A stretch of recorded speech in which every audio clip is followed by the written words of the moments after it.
What's up, guys? It's Mateo from iQuit-Smoking.com. I am back at Fort DeSoto Park. It's July something. It's almost August. It's July 25th, I believe, and I hope you're all a non-smoker. I want to talk about seeing the withdrawal in others, not exactly feeling the withdrawal, but as a non-smoker, seeing the withdrawal within you. Now, I'm a bartender, and of course in that industry there are a lot of smokers, and so I work with a bunch of smokers every shift of my work week. And it's funny how smoking creates an instant bond with two people that have never talked to each other, but if you're both smokers, there is an instant bond and you get along. Now, I'm watching this all from a distance, so I know exactly what's going on because I've been there before. It's like they play the buddy system at work. One of them will be like, to the other smoker, they'll be like, can you watch my tables or my section? Because we're all bartenders or servers in the restaurant industry. Like, can you watch my tables while I go out and smoke? And then later on, I will watch your tables so you can go smoke. And they're both just, oh yeah, sure, that sounds like a great idea. I'm so glad you're here. So if it's like an 8-hour shift, I'll just observe all this. And this can happen 4 or 5 times throughout the shift, where one of them will watch her table so she can go step outside, and then the other one will come back and she'll watch her table so she can go smoke. And it's like this continuation. It's almost an hourly thing where it's like, you got my back, I got your back, and we're both going to basically chain smoke our entire shift. And if one of them gets too busy, where you can't smoke at all because there's just too many people to be waited on, then it's like at the end of that busy period, they're like, oh, well, now I'm definitely stepping outside. I'm gonna go right now. It's like everything about them is controlled by a cigarette. I see it in their faces all the time. It's crazy. And then one of them will be like, oh, I tried vaping and now I'm back to smoking, and because this is going on in my life and I made it this far and this happened and this happened. And it's just, as a non-smoker, I've been there before, and it's just excuses, excuses, excuses. I mean, their entire shift is controlled by a cigarette break, one after another after another. So I wonder what they're thinking. Are they like, they're taking all these tables, but at the same time, are they like, all right, I gotta finish off this table, and then I gotta ask her to watch my section, and then I have to, find my cigarettes and hurry back in 5 minutes because they might want refills, and but I gotta like take as many drags from the cigarette as I can.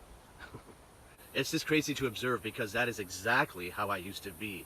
Probably even worse, but that is exactly how I used to be. I used to lose money because of smoking, like during my shift. If I was a waiter and I was waiting on tables like during lunch, I remember this vividly. I would get a 10-minute break because of how many hours I worked, and you betcha I was taking that 10-minute break to chain smoke 2 cigarettes, but I was giving up my workload during the 10 minutes, and in that 10 minutes time, I could lose 2 or 3 tables that walked through the door. That's, not only are you smoking 2 cigarettes and harming your body, but you're also losing like 20 bucks at the same time.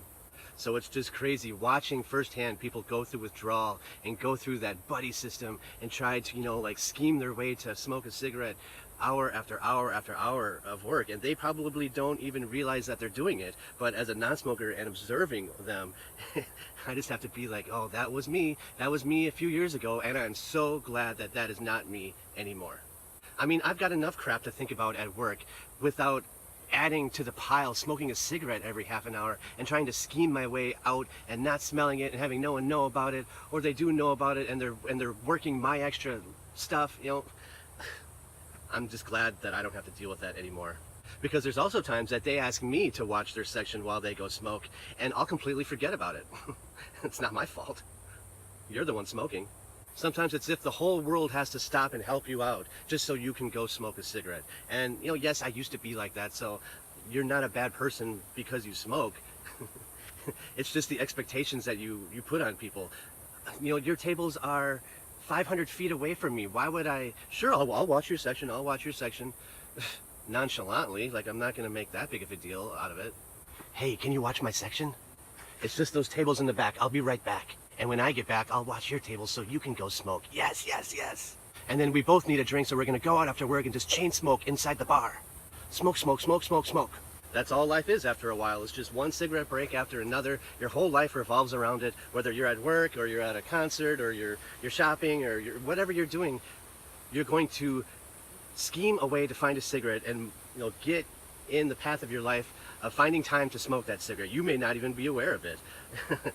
But it's happening, and I see it, I see you, and you need to stop, you need to quit, because a life without smoking, a life without having to scheme and put your workload on someone else and just escape work or go smoke in a bathroom, or just asking expectations of other people because you're an addict.